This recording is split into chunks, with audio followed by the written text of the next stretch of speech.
Coming up next, I'll tell you how successful people deal with tough times, and we'll examine the big lie we tell ourselves. We'll take your calls and your chats. It starts now.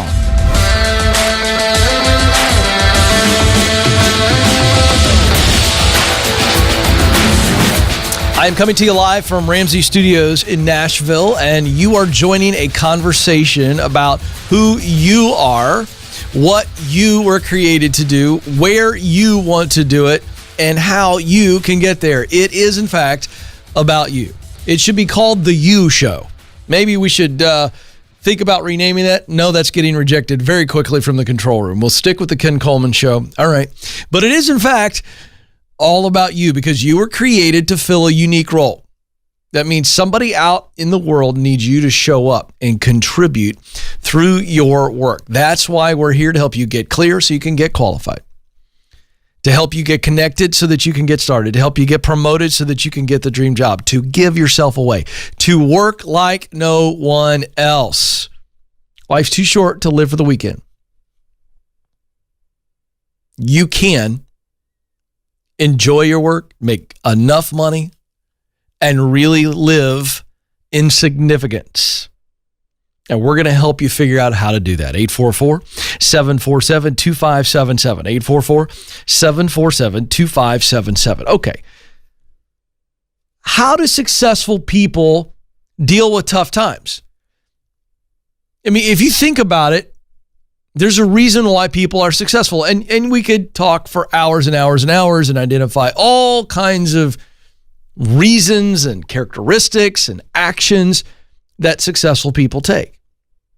But I want to talk about tough times, adversity, because it really is the difference maker, the storms of life, and how successful people handle adversity. I think there's 4 things, and I'm just going to roll through these really quickly because I want you, as you hear these 4 things, I want you to write them down if you can, go back and listen to them again, and I want you to look at yourself and go, am I taking these 4 actions when times are tough? Number 1, focus on what you know. When adversity comes, there is tons of uncertainty with adversity. And if you stay in the headspace of focusing on the uncertainty, you'll never be able to get out of it. You'll stay in a spiral, if you will, of just confronting one negative thing after the other, and you can't get out of it. So focus on what you know. That's the first thing that successful people do in adversity. They focus on what they know. Now, it might not be a lot, but there's always something that you can retreat to in the midst of uncertainty. Say, okay, this is what I know right now. There's all these things I don't know, but this is what I know. That leads to the second thing. Based on what you do know, decide on an action. See, successful people, they get focused, not frenzied. And once they know what they know, they decide on an action based on what they know. Okay, this is all I know. I'm going to decide on this action. The third thing is then they communicate clearly, whether it be to family, to friends, or to the team, if it's a personal or professional situation. So the idea here is we're going to communicate the action clearly. We're going to say, here's what we know. Based on that, this is what we're going to do to act. This is the decision, and here's the communication behind the decision. So you tell everybody why you decided, so you communicate it clearly. That's huge. If you were to just decide and then act without communicating, can leave people hanging. They don't want to follow you. They don't know why. You got to explain the action. That's the third piece, and that leads to the fourth, which is just simply act. You know, you could do all 3. You could focus on what you know. You could decide on an action, communicate the action, and then just get hung up and get scared and not act. You got to act. In times of crisis, in times of uncertainty, in times of difficulty, you must act. And maybe the action is, we're going to sit still. The action is, we're not going to do anything. You're going, Ken, are you trying to confuse us? No, but the action could be to wait. Waiting is an action. When everybody else is jumping into conclusions and making completely uninformed decisions, your decision is to, we're going to wait. Waiting is, in fact, an action. It is a decision, and you are acting. You are going to sit still. So just want you to get that basic formula. Number 1, focus on what you know. 2, decide on an action. 3, communicate the action clearly. And 4th, act. That's what successful people do. That's how they deal and overcome adversity. 844-747-2577. 844-747-2577 is the number. Go ahead and submit your chat questions now. We will get to those a little bit later in the program. All right, let's start it off in Portland, Oregon. Josiah is there. Josiah, you're on the Ken Coleman Show. Hey, Ken. Thanks for taking my call. You bet. What's up? Hey, so I'm currently working a job as a retail manager, making $50,000 a year, and my wife and I are debt-free and saving towards a down payment on a house. Wow, good However, job. I hate my job. Thank you. I hate my job, and I would love to transfer into a different industry, make a career change. Okay. But the career change that I'd like to make, I have no education in and no experience in. And so I'm kind of trying to find the best way to look for jobs in that new industry while minimizing the amount of income that I will lose. Yeah, that's Do smart. you have any tips for me? Yeah, first I'm curious, what is the industry you're going into and what research have you done? So 2-part question, you take it away. What industry are you going into and what research have you done to verify that you do indeed need education and some experience to make the money you need to make? So I would love to move into the specialty coffee industry, doing something with roasting or education. I actually moved to Portland about a year ago because I know that there are a lot of those companies in this area that I could potentially work for. Yeah. And I've done a lot of home research. I feel like I've learned as much as I can from watching YouTube videos or reading books. And at this point, it really is just needing some hands-on experience and working with other professionals that do that. Okay, great. Okay, great. And then as far as knowing that I need experience, looking for jobs in that industry, it seems like everything starts as a part-time barista, slinging coffee in a cafe, which isn't going to be, it's not going to work alongside as a part-time job next to my full-time job right now. Why? And it's not something where I can make. The hours on cafes are the same hours that I currently have to work in retail. So you can't work both at the same time. Okay. All right. And they don't make enough money for me to quit my full-time job to start doing that. So what are your hours? Give me a ballpark idea of your hours every week. I work usually Monday, Tuesday, Thursday, Friday, Saturday, and I'm there usually from about 8 a.m. until 5 or 6 p.m. Oh, okay. I was thinking that you were doing some evening stuff because of retail, more evening stuff. So you're largely home at dinner time. Yes, most days I am. Okay. And I understand the baristas behind the counter, obviously coffee times, that's at the same time. But I'm going to challenge you a little bit in that I don't disagree with you that your research is wrong, that a lot of people get started in these roasting companies by being a barista. However, I don't think that's the only way. There's got to be some hourly part-time work that can be done roasting the coffee, or more of a physical labor kind of in the back, where they're actually doing the roasting or whatever. There's got to be some positions like that don't require massive experience. It's just labor dominant. Am I right? Probably, yes. That's where you get in. Because now, let's look at 2 options. Hopefully, maybe that's something you can do on evenings, and you do it 3 evenings a week. I don't know if that's true, but we were hoping for that. If it's not, then you've got one day in that retail schedule where you're open, correct? Right. That's where I would be.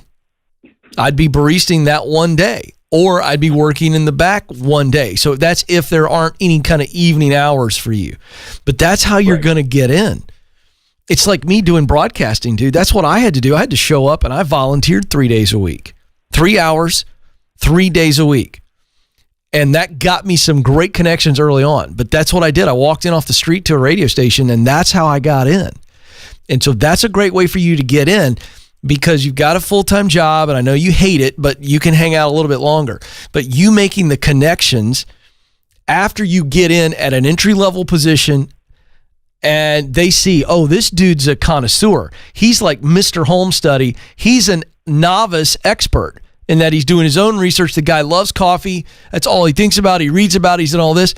And on top of that, Josiah is awesome. He's holding down a nice job, and he's hungry.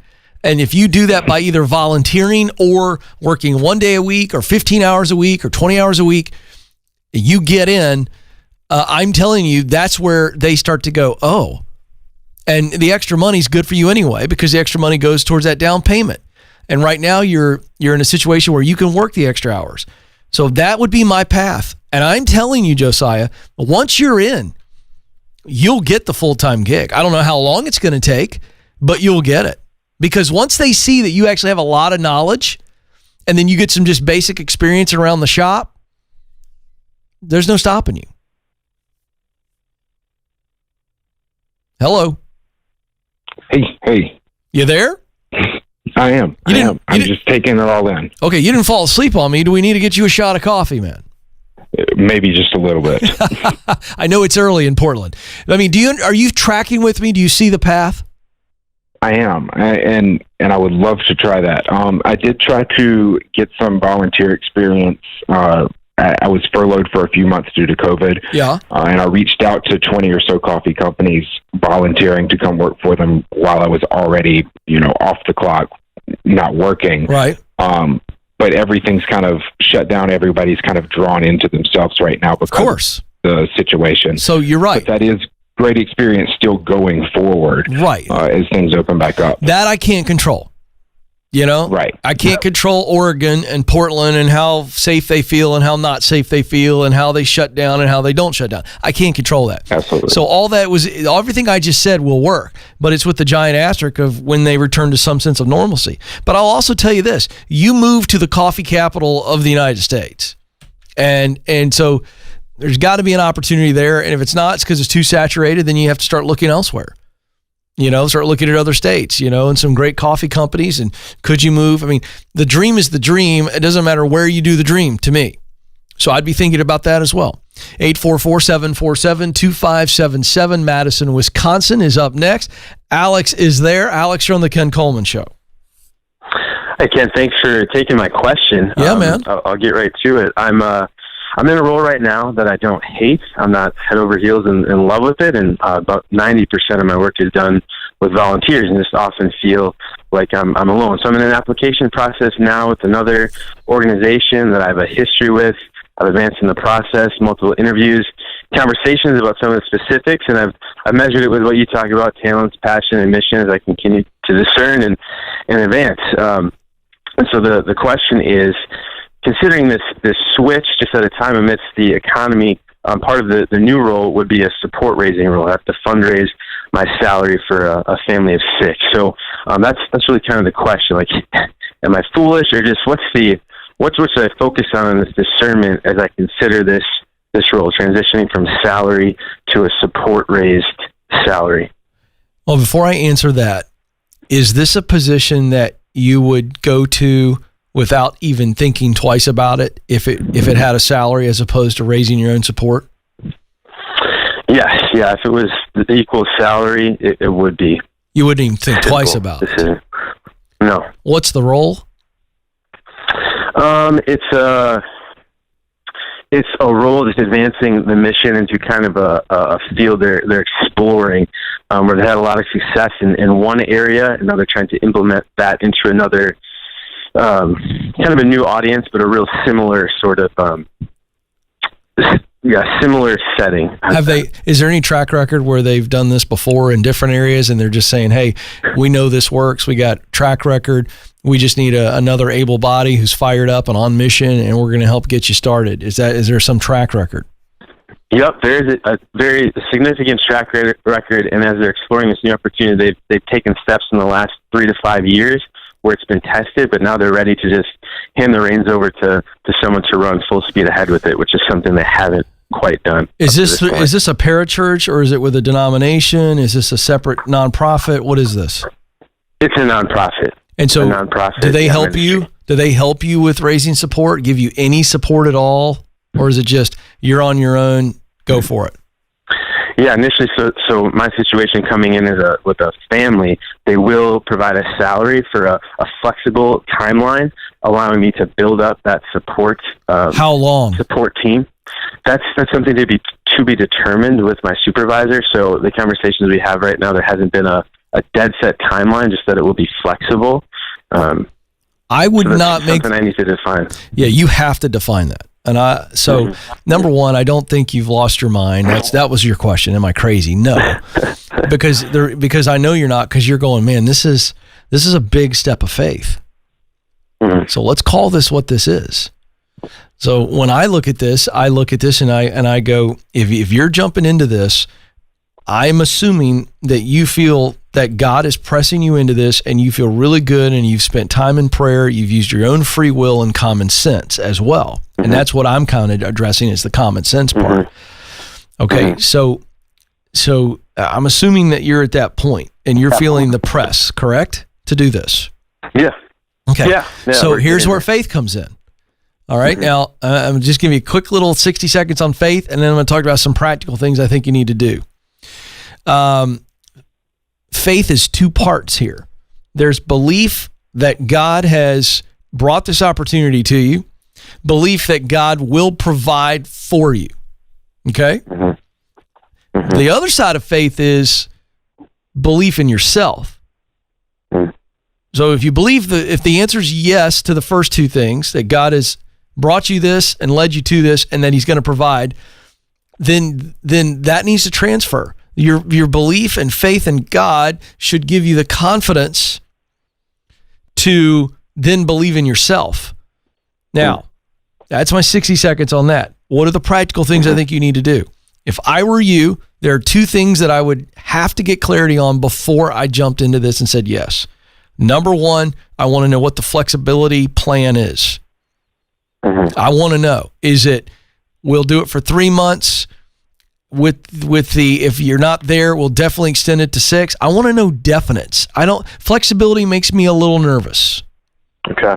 Do you understand what I'm saying? Yes. Okay. So I want them to say, we'll commit to you for this many months. That's the first thing. The second thing is, once you know that number, let's just say it's 3 months. Mm-hmm. Before you say yes to this, I think you've got to run your own budget. Mm-hmm. And go, okay, what do I need? And what's that number? And what is your number? What are you making right now on this job you can't stand? Between 55 and 60. Well, actually between 60 and 65. Okay, let's round that up, shall we? To 65. That's the number.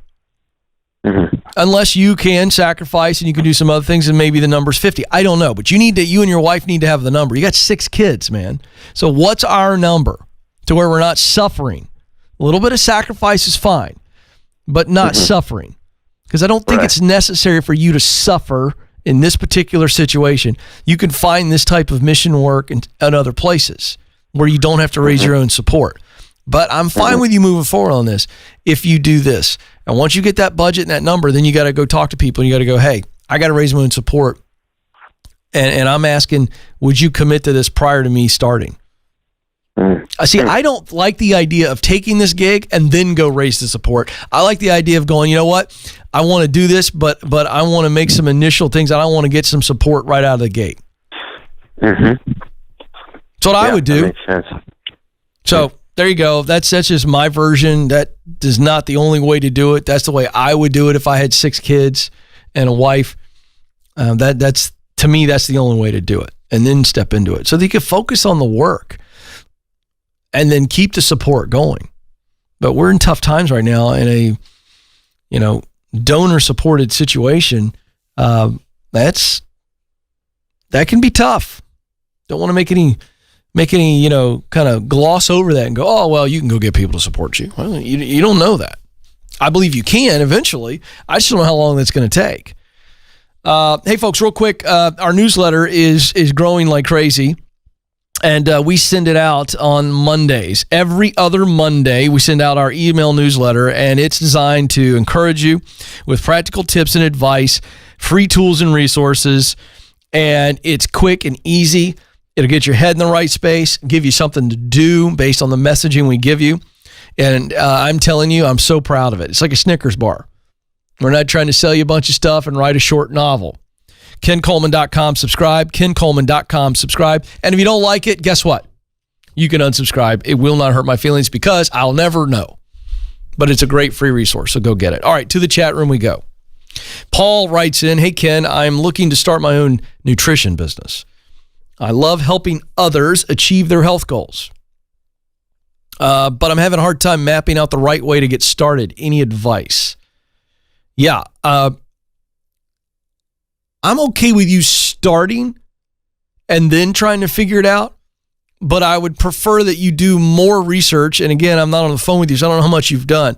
And I want you talking to people who are doing homework on people who are successful in the business, even if they're 10 years and 15 years ahead of you, to get an idea of what their basic model is. Don't get all hung up in how many products they have and how fancy their logo is and all that. Really understanding the model and then scaling that way back to a few things, not a lot of things. Okay. And if you can prove that you can get customers who either are buying nutrition advice from you or some type of product, then you can scale that. So start really, really, really, really, really, really tiny. Tiny start. Don't leave the day job here. Let's get this thing going. And again, study people of all different success levels in your space. What are they doing on YouTube? What are they doing on Instagram? What are they doing on Facebook? You want to model to some degree what is working for others, and then you do it your way. So really, really tiny start and a really, really slow pace. And what that does is it will minimize massive, massive mistakes and failures. Failures are going to happen, but we want to mitigate the failure. And we want to stay in the game. And so it's the idea of if you were going to go out and run a marathon or something, you're going to go train, you're going to do research on your nutrition that you need, the equipment you need, and so that when you get after it, you're minimizing injuries and nagging things are okay. We can take a little nagging injury here or there, but we want to go out and go all in and run a marathon without training. Madison does these spin classes. On average, how many, at this point in your advanced exercising, how many miles or how many minutes are you doing in a normal spin session? Ooh, I'll do like back-to-back 45-minute classes. All right, so if you had started first session, you show up and you do 90 minutes, what would be the effects on you physically, mentally, emotionally, knowing what you know now? Well, I'd no longer be able to walk. So you would injure yourself. Well, yeah, and I'd just be in pain. And you wouldn't want to go back. No. Okay, this is the analogy for somebody starting a small business. Why in the world would you got to work up to it. It took you months to get to that, maybe even a year or so to get to that point. So the idea here is that Madison's success in her spin and that in grueling exercise, she didn't just start that way or else she would have flamed out and she never would have tried it. You grow into it. And so that's the idea. And by the way, Paul, that's what you would do if you gave somebody nutrition advice. You wouldn't just completely shock their body right away, I don't think. You'd make some small changes. All right, let's keep going. Kat writes in, Ken, what do you do when your boss screams and cusses at you? He could typically be heard across the street when he has a fit. I'm looking for another job because I can't afford to leave without another job. What do? You need to ignore it right now to the best of your ability because you can't leave. I would start looking a lot harder. I am so sorry that you're dealing with that. I would love to run into this guy. That's what I would love. I'd love to do a little undercover and walk in and watch him do that and just go off on this guy. Just break this dude down because he's got big time problems. Right now, you've got to ignore it to the best of your ability. I know it hurts and it's frustrating. Can't lash out because you don't have a job. Get a job fast or go get 2 jobs that are part-time that equal a full-time job and just get out of that environment. That's what I would do. 844-747-2577 is the number. One more here with Rachel, and then we're going to talk about the big lie that we all tell ourselves. Rachel writes that my husband is looking for job opportunities at other companies, but many have hiring freezes due to COVID. He works in engineering. Is there anything we can do besides wait? Yeah, there is a lot that you can do. And what you need to be doing is actually getting some work. Depending on the situation here, I don't know if he's unemployed. It doesn't say it. So if you're unemployed, we're just going to go get 2-3 jobs, whatever. Okay. However, if he is employed, yeah, he may have to wait a little while just to get the opportunity. And it's okay. The waiting, it's just part of the deal. And so really encourage your husband to have his mind in the right place. Mindset's everything while you're in the waiting. It's just part of it.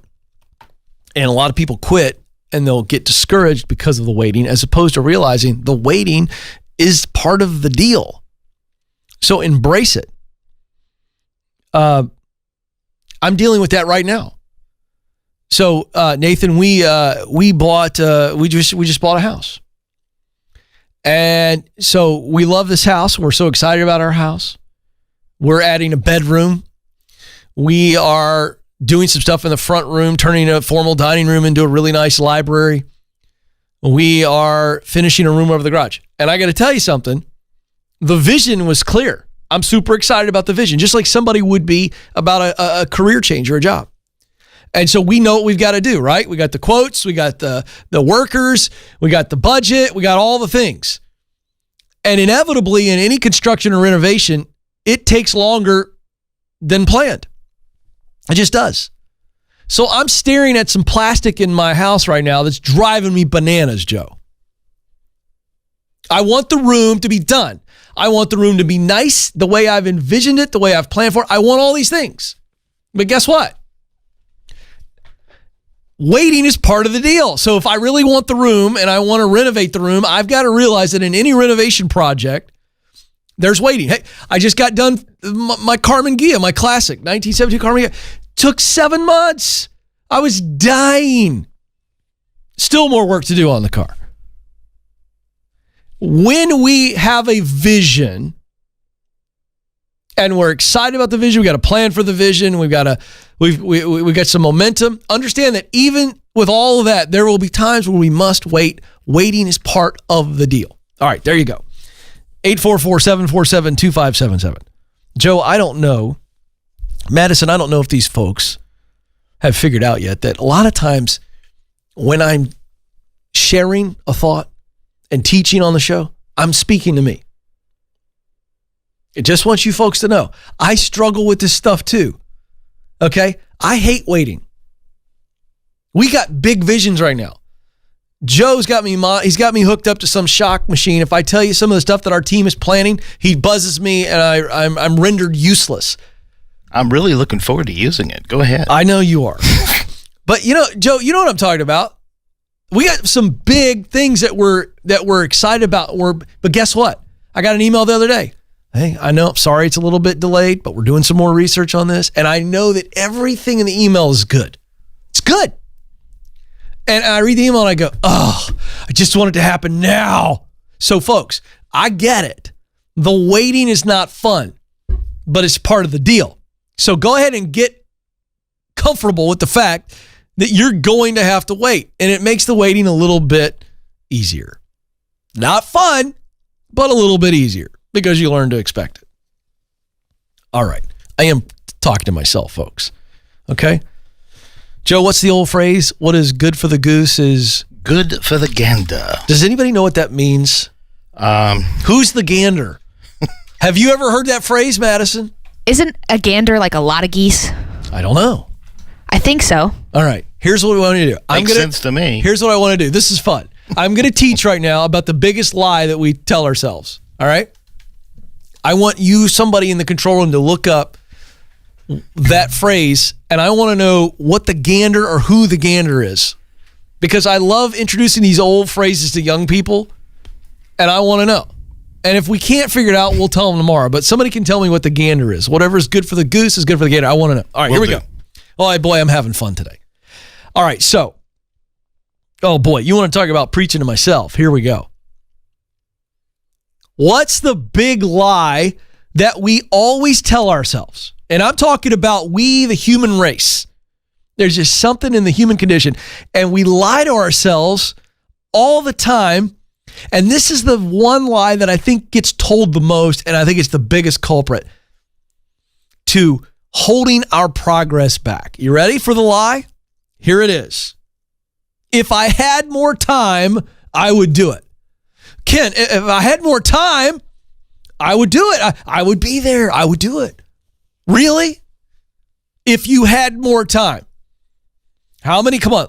Confession, all right? All in the chat room. Thumbs up if you have lied to yourself this way. You have said, if I had more time, I'd be there. I'd be doing what I love, Ken. I'd be getting that education. I'd be getting that training. I'd start that side business. I'd switch careers. Just don't have time. Don't have time, Ken. What are we going to do? That's what we do, don't we? It's just a big, giant lie. It's deeper than an excuse. Feels like an excuse, by the way, because some of you are going, okay, Ken, I've said that, but whoa, I'm not lying. Yeah, you are. And so am I when I say it. Because believe me, I say this all the time. I've had more time. If I had more time, I'd do the Peloton tonight, Joe. Uh-oh. If I had more time, I'd do some meal planning to make my life healthier. I mean, whatever. Fill in the gap here. We all say this. Joe, give me one of yours. I'm really feeling it. Give me a lie if you had more time lie in your life. Oh, if I had more time, I'd go outside and trim all of the bushes around my house. Yeah. See, now here's why I love Joe. Joe's keeping it real right now. Joe, you really are keeping it real. I've been dreading that for 6 months. And see, that's the whole point. It's an excuse. Yes. You've got the time to trim the bushes. You just haven't made the time or found the time. Joe, thank you for being. I went to you because I knew you would have a good one. I'm not going to go to Madison because, I'm scared. I'm scared what she'll do to me if I put her on the spot with that question. But we all do this. If I had the time. Well, you do have the time. You got to find it, and then you got to make it happen. Stop allowing that excuse to become a lie you tell yourself, because here's the lie. Here's the lie. What you're really saying is, it's not my fault that I am not where I want to be. It's not my fault. I can't control it. I'm just too busy. Life has thrown too much at me. And as a result, I don't have time. See, it's taking all personal responsibility out of the equation. I've done it. You've done it. We all do it in any area of our life. Relationships, work, our physical health. Hey, you've got to start calling yourself out. And if you find yourself having that internal conversation, you go, man, if I just had more time. You better call yourself out and go, whoa, what's really going on here? What's driving this? Now, in Joe's case, it's dread. It's not fear. Joe's not afraid of trimming the bushes. Joe, you're not doubting that you have the equipment or the talent to trim the bushes. You just dread trimming the bushes. It's going to hurt. It's going to hurt. He's going to be sore. It's going to be hot. Right? So in Joe's case, it's dread. So we want to get behind the problem. In Joe's case, he's like, I'm dreading this. So he's too busy. He keeps finding excuses. Well, I just don't have the time. By the way, Joe, I'm fully expecting that within the next week, you report to us that you have stepped into your dread and you have trimmed the bushes. That would be really exciting if we can hear and report back to the listeners that you've done something about it. I'll see what I can do. Right. However, Joe's situation is not dire. Okay. I'm not sure his neighbors even care. Okay. Because Joe's a very conscientious guy. But let's talk about your situation. You're miserable. You're scared. You're doubting something, and it's doubt and fear, see, that are keeping you from doing what you need to do, so you make the excuse, well, I don't have enough time. No, the truth is you don't have enough courage. Uh-oh. There I went and did it. Well, Ken, I don't have time. Yeah, you do. You don't have enough confidence in yourself. So again, let's retreat to the enemies of progress: fear, doubt, and pride. Start there. If you find yourself saying, if I had more time, you need to get to the source of your lie. And it is, in fact, the liars: fear, doubt, pride. Don't beat yourself up, but understand what's really going on. And the key to victory moving forward is understanding that you do, in fact, have time. You may have to make time, but you can. So get after it. All right, Joe. Hey, thank you so much for watching. You can catch the show every weekday on SiriusXM, your local radio station, and wherever you listen to podcasts, and of course here on YouTube. Hey, you matter. You have what it takes. Press on.